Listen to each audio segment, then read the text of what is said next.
Every day we taste thousands of things: sweet, salty, sour, bitter, savory. But have you ever stopped to wonder why food tastes the way it does? Why does sugar taste good? Why does bitterness feel unpleasant? And why can the same food taste completely different to two people? The answer turns out to be far more complex than just your tongue. Taste is not just a sense, it's a survival system. Let's start with taste buds. Your tongue is covered in thousands of tiny taste buds. Each one contains taste receptor cells. These cells don't detect flavor the way we often imagine. Instead, they detect chemical signals. When you eat food, molecules dissolve in your saliva and bind to receptors on these cells. That's how taste begins. For a long time, scientists believed there were only four basic tastes: sweet, salty, sour, and bitter. Today we know there's a fifth: umami. Umami is the savory taste found in foods like meat, cheese, mushrooms, and tomatoes. Each taste exists for a reason. Sweetness signals energy. Sweet foods usually contain sugars or carbohydrates. For early humans, sweetness meant calories. Calories meant survival. That's why sweetness feels rewarding. Your brain learned to associate sweet flavors with safety and nourishment. Saltiness is about balance. Salt helps regulate fluids, nerves, and muscles. Too little salt can be dangerous, so your body evolved to crave it in the right amounts. That's why salty foods are so satisfying. Sourness signals acidity. In small amounts, it can indicate vitamin-rich foods like fruit. In large amounts, it can warn of spoiled or unripe food. Sour taste keeps you cautious. Bitterness is the most offensive taste. Many natural poisons are bitter, so your brain evolved to treat bitterness as a warning sign. That's why bitter flavors often feel unpleasant at first. Interestingly, many adults learn to enjoy bitter foods over time.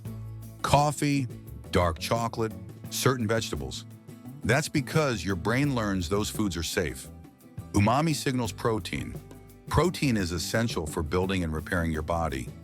Foods rich in umami told early humans they were eating something valuable. So your brain responds with satisfaction. But here's the surprising part. Taste doesn't actually come from your tongue alone. Most of what you think of as taste is actually smell. When you chew food, aromas travel from your mouth up into your nasal passages. This process is called retronasal olfaction. Your brain combines taste signals from your tongue with smell signals from your nose. Together, they create flavor. That's why food tastes bland when your nose is congested. Your tongue still works, but your brain is missing half the information. Texture also matters. Crunchy foods feel fresh. Creamy foods feel rich. Temperature matters too. Warm food often tastes stronger. Cold food can taste muted. Even sound plays a role. Studies have shown that crunchy sounds can make food seem fresher and more enjoyable. Taste is also deeply tied to memory.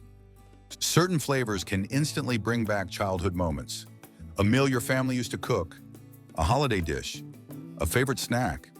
Your brain links taste with emotion and experience. That's why comfort food is comforting, and taste is subjective. Genetics play a role as well. Some people are more sensitive to bitterness. Others have more taste receptors overall.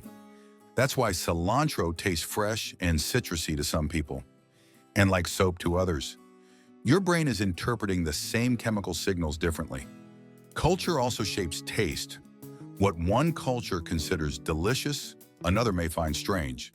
That's because taste preferences are learned as much as they're inherited. Your brain adapts to what you eat repeatedly. So when you taste food, you're not just experiencing flavor, you're experiencing biology, evolution, memory, culture, and personal history, all at once. In the end, food tastes the way it does because taste evolved to keep us alive. What once helped humans survive now shapes what we enjoy, what we crave, and what feels comforting. And once you understand that, food becomes more than just something you eat. It becomes something your brain interprets, something your body remembers, and something your senses work together to create. This has been Questions Answered.